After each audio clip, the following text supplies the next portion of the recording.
Happy to be joined on the podcast this week by Thomas Dimitroff, the former general manager of the Atlanta Falcons. Sort of pains me to say that, Thomas. Does it sound weird when I introduce you as the former general manager of the Atlanta Falcons? It's a little surreal. I've had a week to ruminate on it, of course. I'm just finishing up in Boulder, Colorado for a few days. I needed the mountains, and believe it or not, I was timed it symbolically to be on a mountain trail at exactly the time that the Falcons kicked off with Minnesota. And as fate would have it, very quickly, we ran into a group of people who were raving about Julio Jones and Calvin Ridley, and then they recognized that I was walking by there. It was just a surreal moment. I thought I was escaping it for a while. Wait a minute. You mean they didn't know who you were? They were just talking about Julio Jones and Calvin Ridley? They were coming up one side of the trail. We were coming down, and they turned the corner to the next, cross. And they looked down, and I happened to look up at them, and it was an interesting exchange. And wow.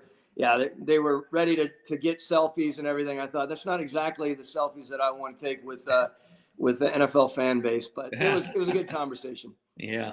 So, I wanted to ask you about a number of things. And first of all, I do want people to know that in your business, the business of personnel in the National Football League, it's pretty rare to last 12 and a half years in a job. And not only rare, I think there's only either two or three GMs in the NFL who have been doing it that long, obviously, or longer. This is a very, very broad question. What's the key to survival at that job?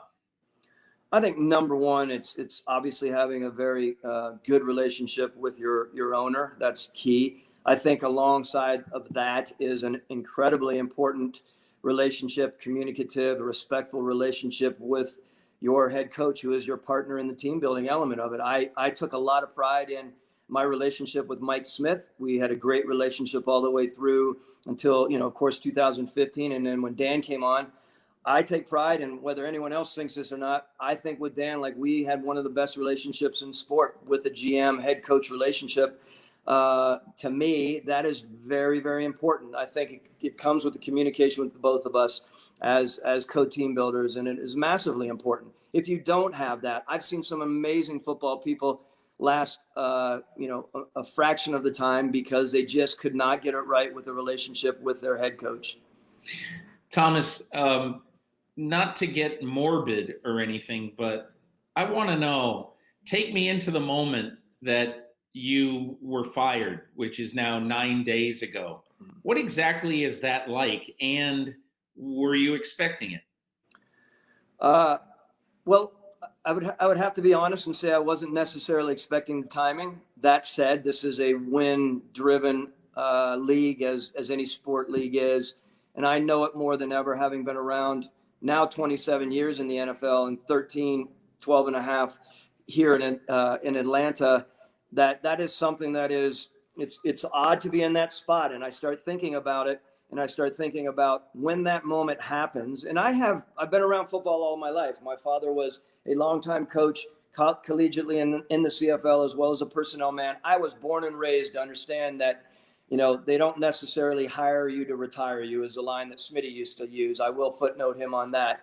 And I understand that. I understand it's complicated. There are so many levels to it. It's not easy. It's not just, it is wins, but beyond that, there are so many levels that you could discuss, probably beyond the scope of this, this podcast. That said, surreal, uneasy, unexpected, all those things. And then you start thinking about all the amazing relationships you have within the organization that you've worked with, for as long as I had. And I think about them, and I think about what's going on with them into the future as well. And so that week, a lot of reaching out to a lot of different people. I happened to be sitting down literally on my sofa in the morning, returning hundreds of texts, of course, trying to be as diligent as I could. And I was literally looking up on Good Morning Football, and you're watching what they say. I was watching my firing, so to speak. That's a little odd. They say, and some of our good friends in the media, i.e. Jay Glazer, who used to always tell me, make sure that you watch your funeral. Now, that is more, but I don't want to consider this a funeral, but to see how it all plays out. That's not my plan necessarily, but it was an interesting time. I'm regrouping and I'm in a solid space right now, Peter. When the words come to you from Arthur Blank, do you remember what your first thought was? Yeah, my first thought was, I understand that, ultimately this is about wins. I understand that this, Dan and I, as head coach and GM, were ultimately loyal to our owner, and that's what you need to be in this league. You and I both know that. I also understand respectfully and appropriately Arthur's ultimate loyalty is to the fan base. There is no question about that. And again, I knew as he was delivering the message to us, we were losing the fan base, and Arthur needed to make a move. Was there any part of you that felt either uneasy, unhappy about Falcons 40, Vikings 23 on Sunday afternoon? No, I've told my mom, I've told my fiance, and I've told anyone else that loves me in my life, all we want is for the Falcons to continue to win as many games as possible.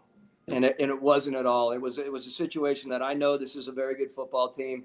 For some reason, it was like a symphony with a lot of talented musicians / players within that organization. We weren't in sync for some reason.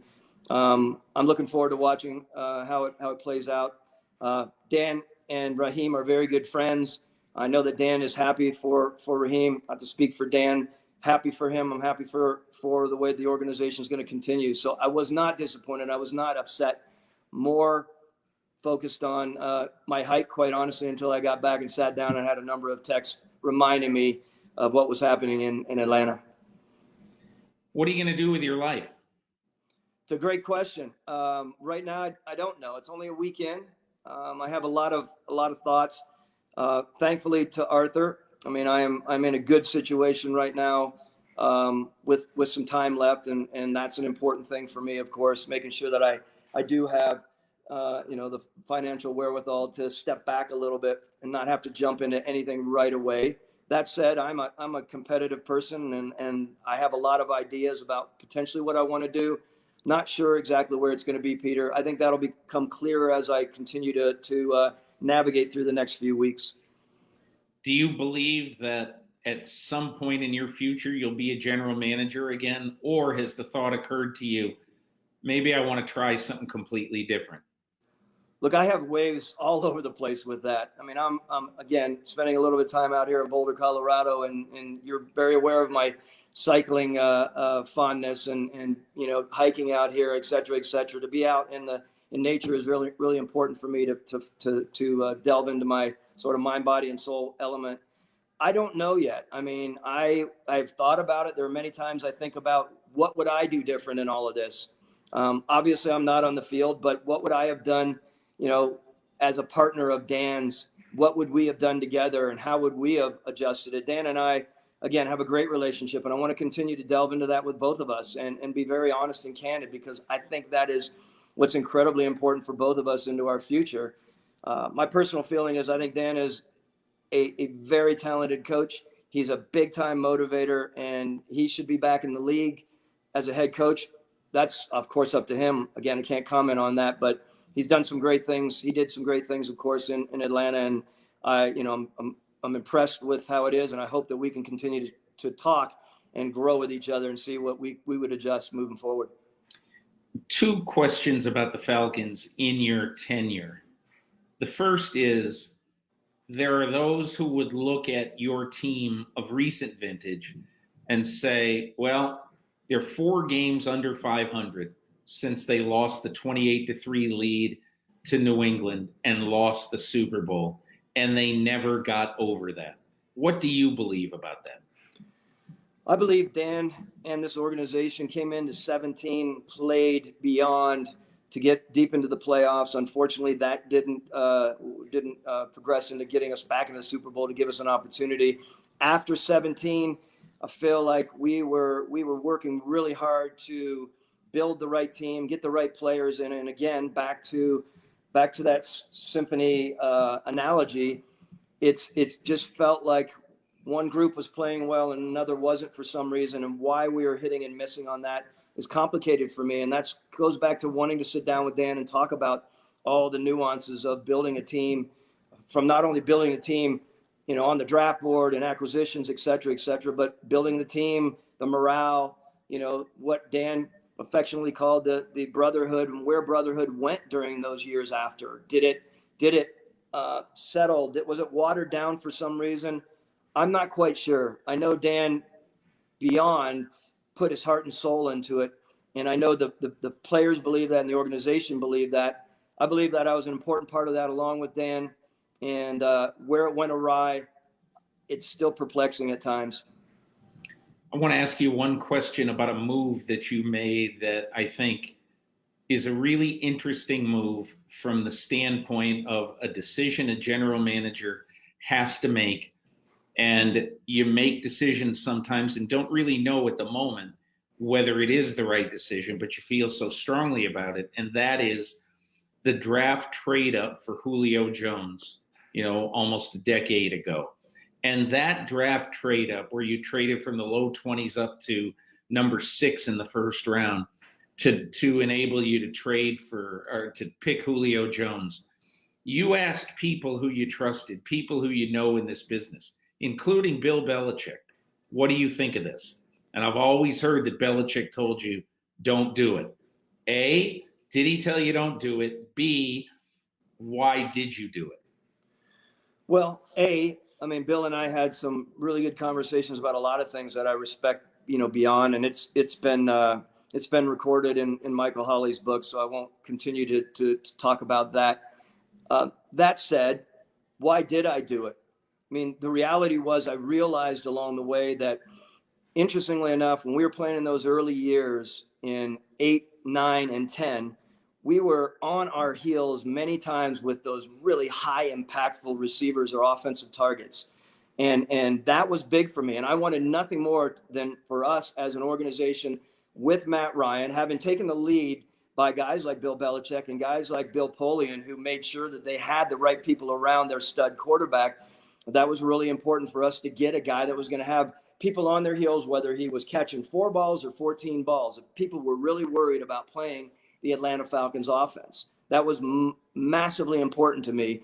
And so it was a big deal. And I knew at that time, and you and I have talked about it, I knew that that was going to be a definition of how I was defined moving forward. And if it did go awry, there's no way I would still be in this league at that time. That's how precarious that was, and how fine line that move was. And I knew it. And it's funny how in your first few years, still fairly wet behind the ears, you're a little less cautious. And I think I have come a long way in how I would approach things. Would I do it today? Yes. It was a once in an organization's lifetime, at least in my mind, to do something that monumental. It was big, and I knew that there was going to be 2 sides, Peter.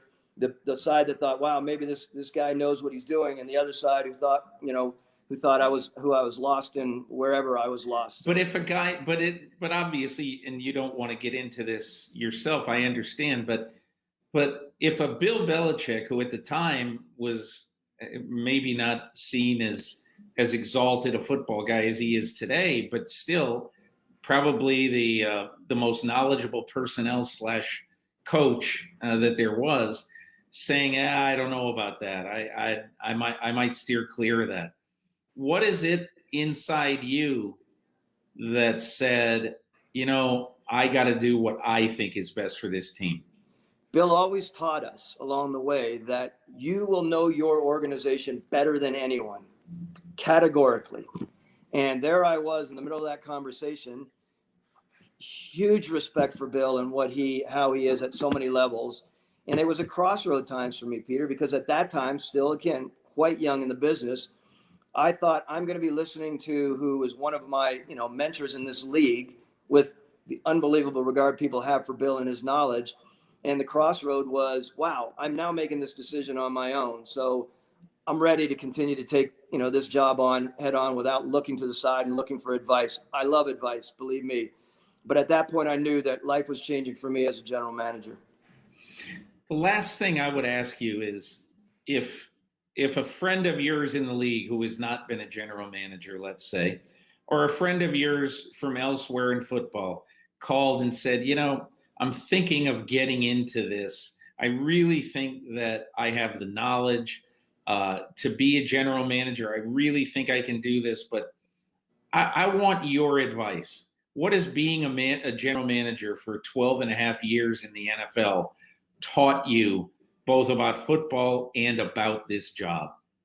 Well, one of the things I'd say is the imperative side of lucid, unbelievably clear communication is so important. I realize it at every juncture while I was in this. If you're not a clear communicator and you're not willing to look people in the eyes and be honest with them, communicate candidly at so many levels, do it in the right way. I always say semantically, responsibly deliver those tough communicative messages. To me, that is vital. You have to be that. Also, I believe the understanding that you're going to be learning every day and you have to be open-minded to learn every day.